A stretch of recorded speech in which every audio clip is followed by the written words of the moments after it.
Hello and welcome to Fashion Bites. I'm Ellen Byerrum, author of The Screwball Noir, Crime of Fashion Mysteries, featuring Lacey Smithsonian, a fashion reporter in Washington, D.C., the city that fashion forgets. Lacey solves crimes with fashion clues, and we all have a lot of clues to decode today. And today I want to talk about how I handle clothing descriptions in my books. Now, I am not interested in dropping labels in place of descriptions, such as, she wore her Manolo Blahniks with her Gucci jacket. That doesn't tell me what I want to know. I want to know the color, the cut, and the attitude. But first, a word about voice. My first agent said the thing that was most memorable about my books was my voice. Everyone talks about voice, that thing that makes books singular, that makes them stand out in a crowd. Now, voice is often construed to mean how the characters talk, and that is important. You don't want all the characters to sound alike. But voice is so much more than that. You could say it puts the freshness date in a book. Voice is the unique marker of a book, and if you're lucky enough, each character, at least the main ones, will have their own voice. Voice incorporates a character's history, their view of the world, their attitudes, how they express themselves, and in my books, voice is also expressed in their attire. Because the books incorporate fashion and crime in the text, it can be challenging to give the characters their due and not wear everyone out with buttons and bows and zippers and frills, so to speak. My character, Lacey Smithsonian, wears a lot of vintage clothes from the 1940s, and she has extra fashionary perception, a particular talent for decoding what characters mean by their clothing. Not just what they wear, but how they wear it. In a future video, I'm going to take a look at how the Lifetime movies of Killer Hair and Hostile Makeover interpreted the characters' clothes. I was lucky that the budget included breakage, which allowed for more money for the wardrobe budget. So stay tuned for a future episode of Fashion Bites. Right now, I'm using examples from Veiled Revenge, the 9th book in my series, which takes place in the spring and begins at a bachelorette party for Stella Lake, Lacey's friend. The plot also circles around a Russian shawl. In the opening chapter at a bachelorette party for Stella Lake, Lacey is described by her friend Miguel Flores as looking very Philadelphia Story. She had chosen a late 1930s garden party dress. The evening was a bit chilly, but the dress and the teasing air of spring had called to her. It was pale yellow voile over a cream-colored slip.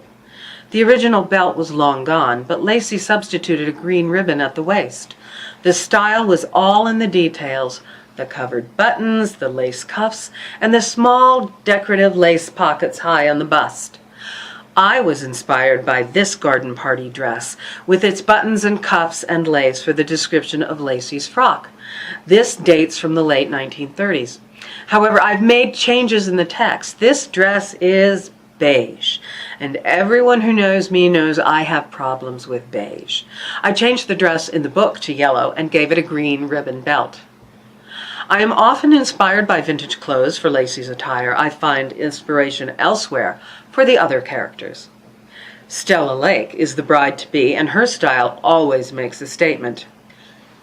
The lavishly decorated shawl nearly enveloped Stella's fire engine red bandage dress, but it couldn't hide her cantilevered cleavage and fresh hairdo.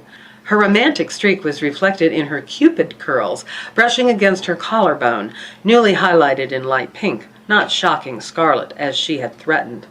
Topping Stella's look was a new pink rhinestone tiara.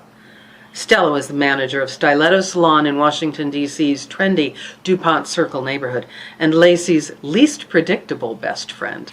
Now contrast Stella with Brooke Barton, Lacey's other BFF, a young lawyer who loves all things gray, taupe, and Burberry.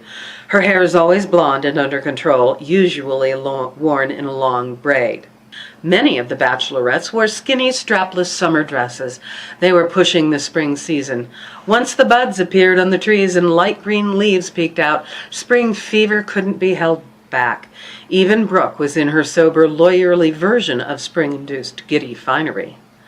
Lacey made a mental note to ask Brooke where on earth she'd found a strapless, gray, pinstripe dress. Was it from Brooks Brothers Taking the Office to a Picnic collection? Among these friends, Lacey loves a classic vintage vibe. Stella likes to shock and show off her body, and Brooke wants the world to know she is serious, even in a strapless dress.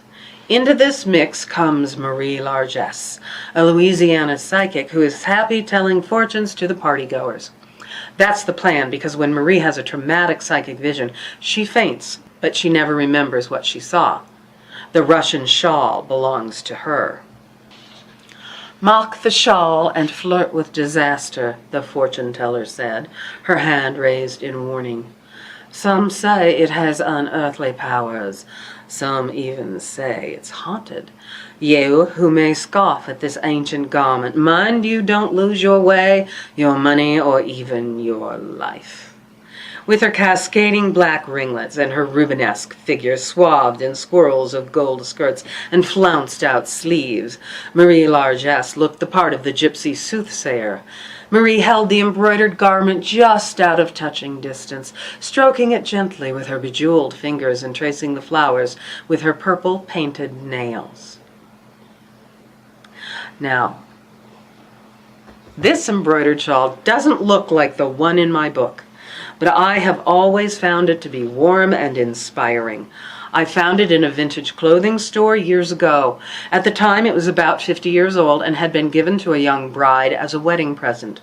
According to the vintage store owner, the bride never wore this shawl.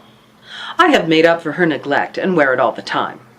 The Russian shawl in the books is part of the mystery, and it merits its own description by Marie. This very special shawl, one of a kind in the world, came from an ancestor of Gregor. Her name was Irina Katya Kipelova. She worked at the mill where they wove the fabric. But Irina wanted a shawl grander and more intricate than any produced in their sweatshop. Irina selected the finest, softest wool she could find, and she embroidered each blossom and every leaf. If you look closer, there are other pictures here, very tiny in between the flowers and the leaves. You might mistake them for misshapen blossom. But Irina made no mistakes. Everything she stitched, the people and the cities and the mountains and the mythical creatures, this perfect little house and this church, all tell the tragic and triumphant story of the Kipelov family. The shawl is haunted. That's just a way of saying I prefer to have characters in books described so that I can see them, so they come to life. What do you think? By the way, Veiled Revenge is the 9th book in my series, and I have not brought it back out in Kindle and other formats, but I will hopefully by the end of this year. It has to wait in line behind a few other books, so we will see. That is all I have for now. If you want to know more about me or my crime of fashion mysteries, check out my website at ellenbyerrum.com. I am also on Twitter, LinkedIn, Facebook, and Instagram. If you like this video, please hit the like button and go ahead and subscribe to this channel. That way you won't miss any fashion bites. Feel free to share. This isn't a secret society, and I'll see you next time. Bye.